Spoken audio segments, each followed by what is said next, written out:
E aí, seus comunistas super fortes, tudo bem com vocês? Vocês já viram o tamanho do braço desse homem? É sacanagem, né?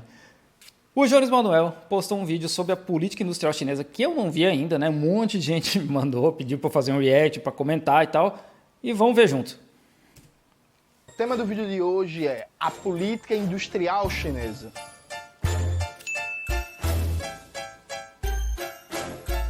Antes de começar propriamente o tema do vídeo do canal, quero muito agradecer a você que ajuda a manter e melhorar nosso canal a partir do Apoia-se. Seu apoio é fundamental para a gente continuar o nosso trabalho e crescer a números chineses, né? Crescer mais que a China e o PIB chinês. A você, meu muito obrigado. Note, o videozinho de hoje é sobre a política industrial chinesa. Eu não pretendo fazer uma abordagem muito ampla, completa, sobre como a China se desenvolveu industrialmente. A China, como vocês bem sabem, é o maior fenômeno de desenvolvimento socioeconômico e científico-técnico dos últimos 40 anos. Recentemente eu estava relendo um artigo presente nesse livro, A Volta do Estado Planejador, organizado pelo Gilberto Maringoni, e é um artigo feito pela professora Isabela Nogueira, O Estado na China. A professora Isabela Nogueira é uma especialista em China, uma acadêmica muito reconhecida e prestigiada quando o assunto é a economia chinesa e as políticas econômicas da China. É ligada, pelo menos era até onde eu acompanhava, ao Lab China, inclusive da UFRJ. Nunca ouvi falar. E nesse artigo, que eu recomendo muito para vocês, e eu acho que inclusive tem esse livro em PDF, a professora Isabela Nogueira faz uma análise da política chinesa. E eu quero destacar 3 pontos da política industrial chinesa, como aparece na análise da professora Isabel, que também não é nenhuma análise controversa e tal, é um consenso em todos os acadêmicos sérios que fazem um debate sobre a economia chinesa, porque esses aspectos da política industrial chinesa servem para desmontar os mitos neoliberais de austeridade que circulam na economia brasileira.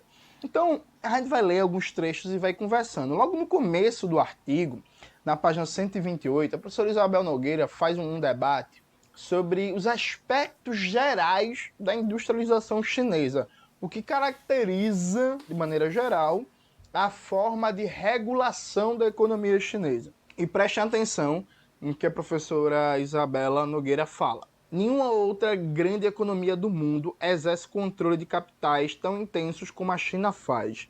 Nenhum outro grande país, além da China, é sede de tantas empresas estatais. Nenhuma outra economia mantém um sistema financeiro majoritariamente estatal e com enorme centralidade para seus 3 bancos de desenvolvimento. Nenhum outro grande país dá tanta importância aos planos quinquenais e diversos outros planos setoriais de desenvolvimento. Nenhuma outra economia do mundo cresceu tanto nos últimos 40 anos quanto a China. A professora Isabela começa uma análise básica, que é assim, ó, a China desmente de cabo a rabo o mito do livre mercado. Mas não diz isso para Renata Barreto ou Rock, sei lá, porque a ideia deles é que a China só cresceu porque eles abriram o mercado. Simples, né? Viraram capitalista. Sendo que as 3 empresas de telefonia que tem na China são estatais, as 3 maiores empresas de cigarro da China são estatais, empresas de trem, empresas de metrô, e sei lá mais quantas, acho que as 200 ou 300 maiores empresas da China são estatais. Que o livre mercado, o espontaneísmo do mercado, laissez-faire, vai promover o desenvolvimento econômico. Tudo que os economistas liberais e neoliberais, aquele povo da FGV, um povo aí, o FRJ, não sei da onde, por aí vai, tudo que eles dizem para fazer, a China fez exato contrário e é o maior exemplo de desenvolvimento socioeconômico do mundo. Há décadas, percebe? Então, assim, propriedade pública dos meios de produção, empresas estatais. A China é das economias maiores, das mais importantes do mundo, a economia que mais tem empresas estatais no mundo. Controle estatal público do sistema financeiro, centralização do crédito nas mãos do Estado, importância dos bancos públicos na estratégia de desenvolvimento, papel do planejamento econômico no direcionamento do desenvolvimento econômico. Tudo isso a China, ela nega o livre mercado. Sim. Veja, a China é uma economia que desenvolveu o mercado depois de montar um sistema planificado com características chinesas na era maoísta. A China desmonta esse sistema planificado, cria um mercado capitalista, mas cria um mercado capitalista sobre um padrão de regulação que é o maior do mundo. Nenhum país tem tanta regulação sobre os movimentos do capital, sobre a acumulação do capital com a Sim. China. Ao ponto, isso sim é controverso, de alguns autores chegarem a falar que, na prática, na China não existe propriedade privada dos meios de produção, como nos países capitalistas, entre aspas, normais, tout court. Não Assim, sei. que na China existe propriedade não pública. Que o nível de controle do governo sobre a propriedade privada é tão grande, mas tão grande, que nem dá para falar propriamente em propriedade privada na China, já que o Estado chinês exerce um controle gigantesco ali sobre a atividade econômica privada. Eu não sei detalhes disso porque eu não estudei economia da China. Mas, por exemplo, a empresa que eu trabalhava antes, nenhum dos donos é chinês. Para começar, né? Um dos donos é taiwanês, que no fim meio que conta como chinês, dependendo, né, de quem perguntar. Mas o outro é belga, 2 belgas, e aí um britânico minoritário, né? E, sim, é um exemplo, inclusive, da história de que todas as empresas grandes da China têm alguém do partido dentro, uma célula do partido dentro. Não tinha. Tinha gente do partido, mas é porque o cara foi contratado e era membro do partido e não pelo contrário, né? O cara foi trabalhar lá por ser membro, não foi por isso. Então, eu não sei... E assim, tendo trabalhado lá, eu sei de várias coisas, inclusive, assim, que a gente poderia dizer de lavagem de dinheiro. É que eu não tenho prova, né? Já dizia o Bolsonaro, não tenho prova, mas tem umas paradas assim que aqui tudo indica, né? Então não tem esse controle não é tão apertado. E eu estou falando de uma empresa que só aqui na China eles têm 8 mil funcionários. Só aqui, né? Daí tem Vietnã, tem Taiwan, tem nos Estados Unidos.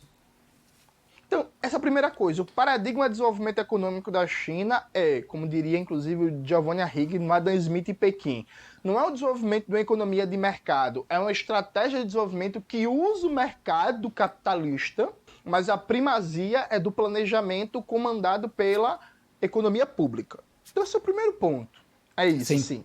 Para debater desenvolvimento econômico. O segundo ponto é que todo economista liberal safado tá todo dia falando que o Brasil tem que abrir a economia, tem que abrir a economia, tem que abrir a economia, tem que atrair investimento, tem que atrair investimento, tem que atrair investimento estrangeiro para abrir a economia, que a economia brasileira é muito fechada e tal. E gostam de dar como exemplo a China. Aí vamos ver. A China abriu mesmo a economia assim, os liberais falam. Não, né? A professora Isabel fala dos investimentos estrangeiros diretos na China, né, a partir dos anos 90. Porque, veja, até os anos 90, a boa parte do investimento estrangeiro direto chinês era da chamada diáspora chinesa. Então, de capitais, de burgueses que estavam em Hong Kong, no Japão, na Coreia do Sul, não sei o que, e foram estimulados a investir em capital na China continental. A partir dos anos 90, você tem uma penetração cada vez maior de investimento estrangeiro direto da União Europeia, do Japão, dos Estados Unidos, de outros lugares do mundo na China. Tema, novamente, muito bem debatido pelo Giovanni Arrighi no livro Adam Smith em Pequim. Veja o que a professora Isabel Nogueira fala. Se os anos 1980 explicam de que maneira a China lança as bases para o rompimento com a heterogeneidade estrutural, a década seguinte é emblemática ao explicitar as estratégias do Partido Comunista Chinês para evitar que o país se transforme em economia de enclave. Afinal, com a abertura inicial para a entrada de investimentos estrangeiros diretos, em algumas poucas cidades costeiras havia um enorme risco de criação de zonas de mera montagem de produtos feitos por multinacionais, que se aproveitassem da mão de obra barata chinesa e extraíssem excedentes de maneira totalmente descolada do restante da economia. No entanto, muito ao contrário, a China se transformou em um caso emblemático de uso do investimento estrangeiro direto como ferramenta de catch-up, olha aí meu inglês, e aparelhamento tecnológico com países centrais. Como isso foi possível? Catch-up é tipo desenvolvimento científico-técnico, você aumentar a complexidade tecnológica de domínio da ciência, da aplicação os caras, da ciência, da técnica na produção, de maneira básica. E aí, veja, o México é um grande exemplo dessa economia de enclave, viu? O México se abre para o investimento estrangeiro com NAFTA, particularmente para o investimento estrangeiro dos Estados Unidos e do Canadá, e o México não vira um país industrializado ou desenvolvido, pelo contrário. Se monta várias maquiladoras de multinacionais dos Estados Unidos que vão lá, Usar se a mão de aproveitam obra. da mão de obra barata, montam os carros, montam as televisão, montam os celulares, montam os computadores, e o México continua um país dependente, subdesenvolvido e fudido, que do ponto de vista de densidade tecnológica, de densidade industrial da economia mexicana, a economia inclusive mexicana se desindustrializou. Se você comparar o período, entre aspas, desenvolvimentista do México com o período de abertura neoliberal para o investimento estrangeiro e para o livre mercado como os Estados Unidos, o México hoje é bem menos industrializado. Assim como a Zona Franca de Manaus também não criou um processo de industrialização Claro. no Brasil, particularmente no norte, né, do nosso E a país. gente vê isso também, por exemplo, em Bangladesh da vida, né? Que as empresas vão para lá só para sugar a mão de obra. Uma coisa que eu sei que a China fez foi muito acordo aí de contrato de que se várias empresas que viessem para cá, a China, eles teriam que compartilhar a tecnologia. Foi o que aconteceu com as empresas de trem-bala. As empresas vieram para cá para instalar trem-bala, empresas de fora, né? Eu não sei de onde, japonês, francês, sei lá. Mas eles tinham que compartilhar a tecnologia. A China pegou essa tecnologia, aprendeu, aperfeiçoou e hoje tem trem-bala em todas as cidades acima de 500 mil habitantes na China. É a maior malha ferroviária de trem-bala do mundo. Dá para ir de trem-bala daqui onde eu estou até Xinjiang, que dá, sei lá, 4 dias de viagem de trem-bala. 3, 4 dias, mais ou menos. É mais ou menos isso. Sim, é longe, dá para ir de trem-bala. E, claro, também a China investiu em indústrias locais. Por isso que a gente tem aí Xiaomi, Huawei e sei lá quantas centenas de marcas chinesas espalhadas por aqui. A professora Isabela Nogueira dá a resposta do que foi que a China fez. Ao contrário do argumento da literatura ortodoxa, a literatura ortodoxa basicamente é a literatura neoliberal, liberal e por aí vai. O Estado chinês não se abriu ao capital estrangeiro e não aceitou o receituário liberal de que a simples desregulamentação para atrair investimento estrangeiro direto iria contribuir para seu crescimento econômico. Ao contrário, Claro, né? o Estado chinês empenhou-se sistematicamente em disciplinar esse capital.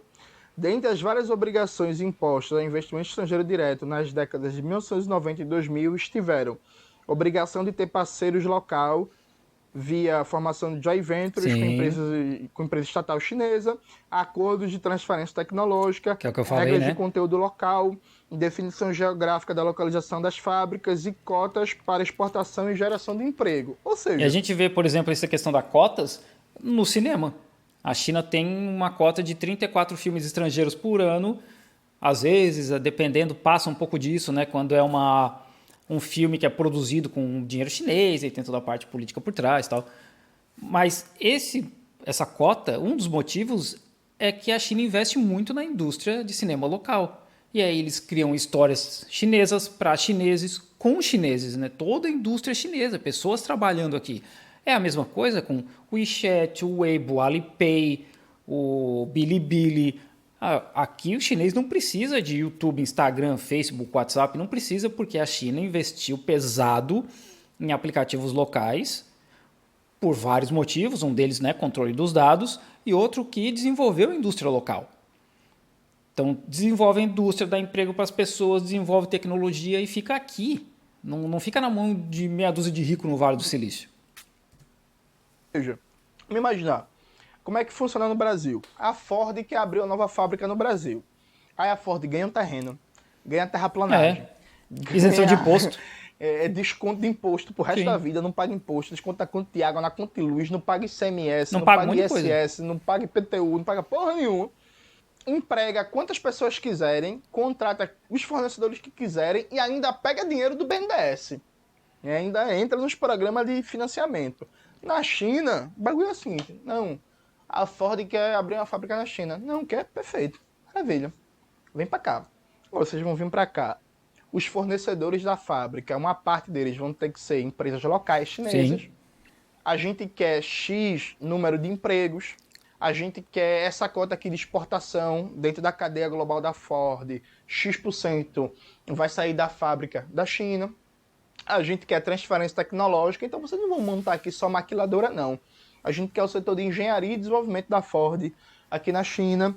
A gente quer também formação de parceria com empresa estatal chinesa, porque a gente quer aprender a tecnologia de produção de motores de vocês, e por aí vai.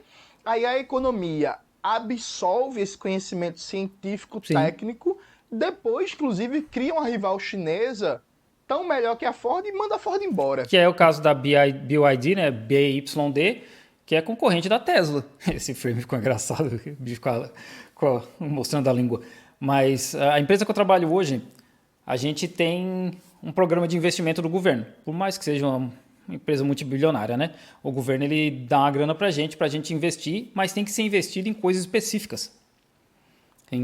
São motivos específicos que como entrei na empresa faz pouco tempo, eu não lido muito com isso ainda, eu não sei exatamente no que é. Mas eu sei que a gente recebe esse dinheiro do governo para investir ali. E normalmente, o pouco que eu sei é que é voltado para pessoas, para os trabalhadores. Em melhoria de ergonomia, por exemplo. Alguma coisa nesse sentido assim, né? Não é só comprar mais máquina e demitir gente que não pode. A gente tem que provar, claro, né, que tudo que a gente está gastando, com nota fiscal e tal, um processo bem complexo, mas o governo dá essa grana para a gente investir isso na empresa local, e eu trabalho numa empresa europeia, né? Apesar de que a Haier era uma empresa chinesa, estatal, muitos anos atrás. E depois a estatal, a empresa chinesa, pública ou privada, vai disputar o mercado internacional com a Ford, que foi basicamente o que aconteceu. Ou seja, a China usou o investimento estrangeiro direto para aumentar sua densidade científico-técnica e produtiva. Então ela chama o investimento estrangeiro direto para assimilar técnicas de produção que ela não tinha e que, se fosse desenvolver por conta própria, iria demorar muito mais. Então, a economia chinesa não produz computador. Beleza, a Samsung quer vir para a China? Vem a Samsung. Perfeito, meu amigo. Agora você vem, transferência tecnológica, com obrigação de contratar fornecedor local, com obrigação de para a economia chinesa aprender ela por si só a produzir computadores sem depender da Samsung. E esse é um exemplo bom porque tanto a Samsung quanto a Apple, eles não têm fábricas deles. Eles têm fornecedores. E é só isso. Não existe uma fábrica da Apple que monte iPhone. Tem a Foxconn que vai montar iPhone, iPad, etc. Tem uma outra fábrica que inclusive era em Jiaxing, que eu esqueci o nome, que montava o Apple Watch. E a Samsung é a mesma coisa. Eles não têm fábrica. Eles desenvolvem os aparelhos e mandam para cá, né, a grande maioria, né, alguns vai para a Coreia do Sul, ou Índia, etc., ou Vietnã, dependendo do produto. As empresas montam aqui e eles mesmos despacham. A Apple não tem fábrica. Não existe uma fábrica de gente funcionária da Apple montando coisa aqui. Se a Samsung quiser ir embora depois, ela vai e o conhecimento já ficou. Isso é o exato contrário do que faz o Brasil. Tanto é assim que o Brasil tem um bocado de montadora estrangeira. E qual é a fábrica brasileira de carros? Não tem. Tem a Volkswagen do Brasil, que não existe, né? A Volkswagen é alemã. A Ford do Brasil, a Fiat do Brasil. Qual é a fábrica brasileira de carros? Gurgel. Não tem. Tinha uma no Ceará, né, Cauê? De um Jeep estilizado aí, bonitinho. Trailer, que foi vendido, inclusive. Invenção do cearense. Gurgel tinha Troiler, coisa feia. que foi vendido, né? Nem sei, inclusive, se tá aberto. Foi vendido pra Ford, aí. Pode fechar agora no passado. Foi vendido pra Ford e a Ford fechou. Isso no governo da Revolução Brasileira, isso dava cadeia, viu? Eu falo cadeia porque eu tava gravando um vídeo no anterior aí, eu falei em fazer uma brincadeira com o Paulo Guedes, o Cauê disse que eu não podia mais falar isso. Então, humanisticamente, isso daria cadeia, né? Os caras, um monopólio estrangeiro, compra uma fábrica nacional e fecha. Tá ligado? Tipo, assim, não dava pra fazer isso na China, a propósito. Então, veja, a questão não é em atrair capital, atrair... Olha, dá, tá? Não só dá como aconteceu. Não sei se eram... Não exatamente dessa forma, né? Mas, por conta da Covid-0, tinha inúmeras fábricas de teste de Covid. Porque a gente chegou num momento, quando a Covid-0 apertou, quando a Omicron apertou aqui na China, que a gente fazia praticamente um teste por dia. Eu fiz fácil mais de 200 testes de Covid. Então tinha muita fábrica, porque imagina que é uma população de 1,4 bilhão de pessoas e tinha que testar boa parte dessa população quase que diariamente. Assim, tinha locais, algumas cidades que tinha que testar todo dia para poder pegar metrô. para ir trabalhar, né? Pegar um ônibus, metrô, etc. E aí a China vai, abre, né? Resolve abrir lá para dezembro do ano passado e pô, acabou. De um dia para o outro essas fábricas fecharam. As pessoas foram demitidas sem conversa. Foi todo mundo para a rua. Rolou uns protestos pesados em Chongqing, né, em Sichuan, as pessoas queimando o carro e quebrando coisa na rua. E é isso aí. Vocês que se viram agora achar outro emprego. Não, eu não sei se nesse processo tinha empresa que de fora. Provavelmente teve gente que botou dinheiro aí nessas fábricas de teste, mas literalmente aconteceu isso. As pessoas fecharam as fábricas, num dia, no outro dia tá todo mundo na rua. E eles que se virem. Atrair capital, atrair capital. A questão é atrair capital dentro de um planejamento de disciplinar esse capital para adensar a capacidade científico-técnica produtiva da economia, para a estrutura produtiva da economia ficar cada vez mais complexa, controlando cada vez mais processos produtivos diferenciados, especialmente na parte industrial. Outro aspecto que todo neoliberal safado fala é que tem que baixar salário, né? E que tem que liberalizar o sistema financeiro. Aí a professora Isabela Nogueira, em 2 páginas sequenciais, que é muito bom, é a destruição dos mitos liberais. Ela fala na página 136. A despeito da flexibilização de parte das regulações, a China continua sendo o mercado financeiro mais regulado dentre todas as economias do mundo. Veja, e isso é um dos motivos, inclusive, para muita gente ficar falando que a liberdade econômica de Hong Kong está caindo, porque Hong Kong já não é mais tão atraente, porque a China está cada vez mais tomando controle de Hong Kong e acabando com a lavagem de dinheiro que rola por lá. O mercado financeiro da China, você comparar com França, com Alemanha, com Estados Unidos, com Japão, com a Holanda, com o Reino Unido, não sei o quê, é a mais regulada no mundo. Então é a mesma coisa. Ah, não, o capital de fora quer vir para cá. Não, vai vir para quê? Venha para cá. Ganhar dinheiro com juros e ir embora? Não é assim não que funciona não, pai. Oxe, que putaria é essa? Percebe?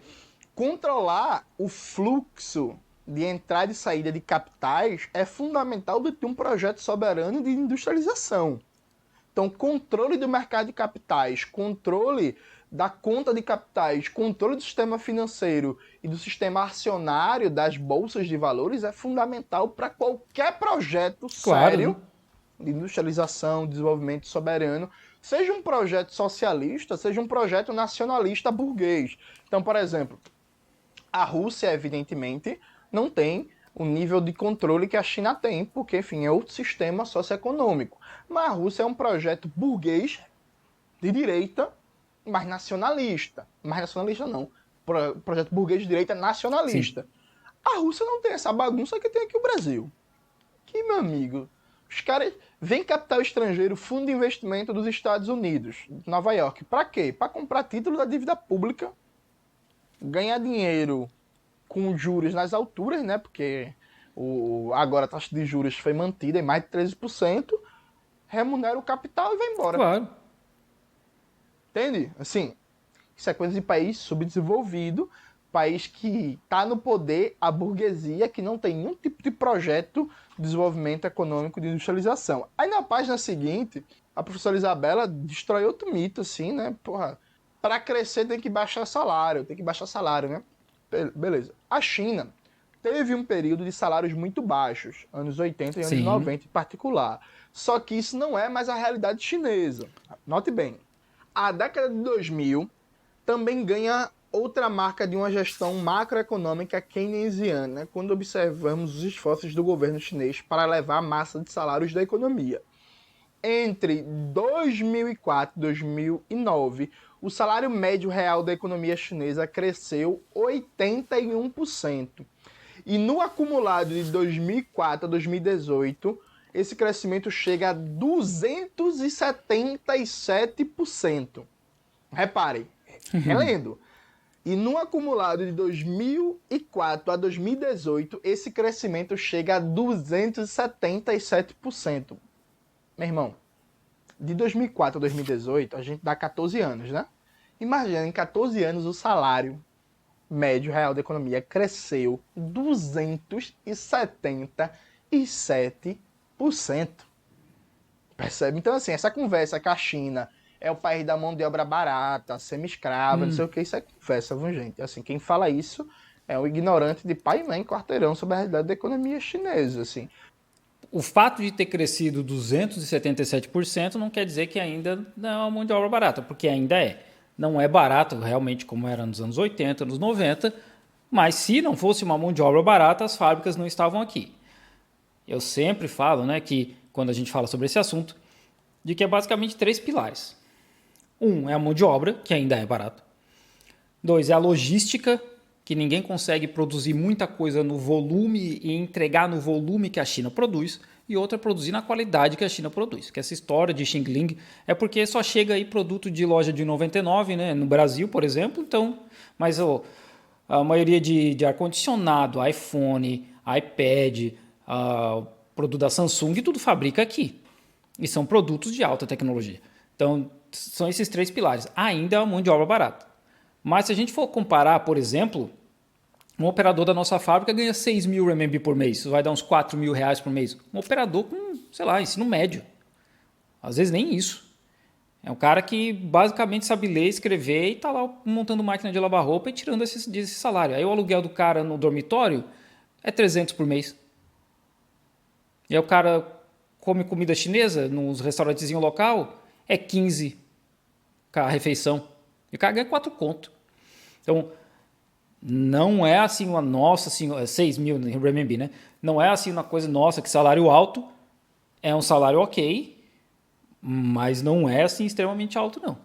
Os caras da Foxconn, principalmente depois de todos os rolos que aconteceram lá no passado, esses estão ganhando aí uns 13 mil por mês. Faz mais de 20 anos que os salários chineses crescem de maneira robusta. Sim, isso é verdade. Né, na China. E isso é parte de uma política deles de fortalecer o mercado interno para que o mercado interno tenha um papel cada vez maior na dinâmica de acumulação da economia e se dependa menos das exportações. Então, veja, crescimento salarial não impede desenvolvimento econômico, não. O que crescimento salarial impede é um aumento brutal da taxa de lucro privada em detrimento da maioria da população. Aí é verdade. Mais ou menos, né? Tipo, se o salário está crescendo, inclusive crescendo acima da inflação com ganhos reais, tendencialmente isso vai reduzir a taxa de lucro do mercado privado. Vai, mas a gente volta ali no... Apesar de estar crescendo, não quer dizer que seja um valor alto. Que a gente vai ver aí o Jack Ma da vida, né? Que o cara me comprou uma casa em Hong Kong que foi 3 bilhões de renminbi. E sei lá quantos bilhões ele tem em fortuna, ele, o Pony Ma, essa galera, os caras têm muito dinheiro. E eles trabalham justamente desde essa época aí, né, dos anos 90, 2000, que os salários foram crescendo bastante e os caras continuam extremamente ricos. Os salários crescem, mas não quer dizer que eles estão num valor muito, muito alto, né? Ainda tem muito para crescer, né? Que deveria ser mais alto, inclusive. Consequentemente, a taxa de exploração, de maneira bem vulgar, bem simplista, por assim dizer. Então, assim, crescimento salarial é, inclusive, importante para uma estratégia de desenvolvimento em que você quer fortalecer o mercado interno, para o mercado interno ser uma plataforma de crescimento de empresas nacionais, públicas ou privadas, que, antes de competirem no mercado global, precisam ganhar escala no mercado doméstico. Para as empresas ganharem escala no mercado doméstico, o mercado doméstico tem que ter escala. Sim. Dito em bom português. Para uma empresa ficar grande para disputar no mercado global, ela precisa ficar grande no mercado interno. Se para ela ficar grande no mercado interno, o consumidor tem que ser grande, entende? Então, assim, é uma relação de imbricação. O mercado chinês cresce cada vez mais, dado o poder de compra da classe trabalhadora. Isso é verdade. O investimento chinês no estado de bem-estar social para reduzir os custos e aumentar o chamado salário indireto, né? Saúde pública, educação pública, transporte, não sei o que e tal. Então, saúde pública meio que não existe, né? Só a saúde básica é pública. Inclusive, eu fiz um churrasco aqui semana passada, a gente estava falando sobre isso com os chineses que trabalham comigo. Um deles estava me contando que o pai dele precisou fazer já 3 procedimentos cardíacos, cada um custou 100 mil. E eles tiveram que pagar do bolso. Não tem arrego. Ou paga um plano de saúde muito, muito decente, ou quando precisa de situações assim, né, que são mais graves, como, sei lá, um apendicite, alguma coisa, um tratamento que é mais complexo, é muito dinheiro que se gasta. Agora, tá com... Como eu tava com inflamação no ouvido, eu fui no médico aqui, o cara me deu um remédio, foi, sei lá, R$ 70. Uma parada assim. Então você fortalece o mercado interno, cresce ele, para que as empresas chinesas cresçam nesse mercado interno, e aí ganhando escala elas ficam mais competitivas para disputar o mercado global. É o básico de uma estratégia de desenvolvimento também, viu? É o que fez, por exemplo, os Estados Unidos durante a primeira metade do século XX. Cresceu violentamente, internamente, os grandes monopólios dos Estados Unidos, que da Segunda Guerra Mundial em diante, principalmente, ganharam o mundo. Então, assim, esse negócio, não, mas não pode crescer salário, tem que acabar com a CLT, que a CLT aumenta o custo do empreendedor brasileiro. Na verdade, a CLT pode prejudicar num aumento da taxa de lucro a partir da exploração. E nem prejudica tanto. Também o empresário brasileiro é miserável. Ô, racinha, viu? Saudade de Robespierre. Não pode falar Stalin, porque a Stalin pega mal, né? O povo não gosta. Robespierre. Saudade de Robespierre. Então, assim, a burguesia brasileira trabalha com a noção de aumentar a massa de lucro a partir de um aumento constante da exploração. Isso deixa os ricos cada vez mais ricos, os bilionários cada vez mais bilionários, mas isso não traz mudança nenhuma na estrutura produtiva do país. Prova disso é que desde o governo Temer para cá, a taxa de lucro da burguesia só faz crescer e esse país é cada vez mais destruído do ponto de vista produtivo e de domínio científico-técnico. Então o país vai pro vinagre, mas a taxa de lucro cresce. É por isso, inclusive, que para fazer um projeto de industrialização de verdade, a gente precisa tirar a burguesia do poder, viu? A gente precisa de um projeto popular, antiburguês e revolucionário. Em suma, para concluir, esses três aspectos que eu citei, na verdade eu citei quatro, né? Mas enfim, esses três aspectos centrais que eu citei mostram que o discurso econômico da mídia, dos economistas liberais, da ministra Simone Tebet, em alguns pontos do ministro Haddad, é falso. O desenvolvimento econômico não passa por desregulamentação da economia, não passa por abertura indiscriminada da economia para o capital estrangeiro, não passa por liberalização do sistema financeiro, não passa por redução do custo de trabalho. Justamente o contrário, o desenvolvimento econômico passa por uma transformação radical do poder político para operar de maneira planejada o desenvolvimento científico, técnico, produtivo e tecnológico, para aí sim o Brasil deixar de ser um país dependente, subdesenvolvido e virar um país soberano de verdade com a Revolução Brasileira, que é o que a gente defende. É o que Vai a gente levar vai um tempo lutar ainda. até o fim, porque aí, Cauê, Aí, vai Cauê. recuperar, como é o nome da marca mesmo? A Troiler. Troller. A gente vai recuperar a Troiler estatal, vai estar no Brasil inteiro e vai ter carros brasileiros voadores. Porque o capitalismo até agora não teve capacidade de entregar um carro voador. Prometem isso pra gente no stream, ó. Desde o Quinto Elemento, dos Jetsons, e o socialismo Não, vai desde Star Wars, cara, os anos 70. entregar carros voadores que não poluem. Que não poluem. Não tem como não poluir. Pode me cobrar isso aí no futuro. Não tem como não poluir. É isso, galera. Não Espero tem que como não poluir, não poluir. Negócio é trem, transporte público de massa. É isso aí, né, gente?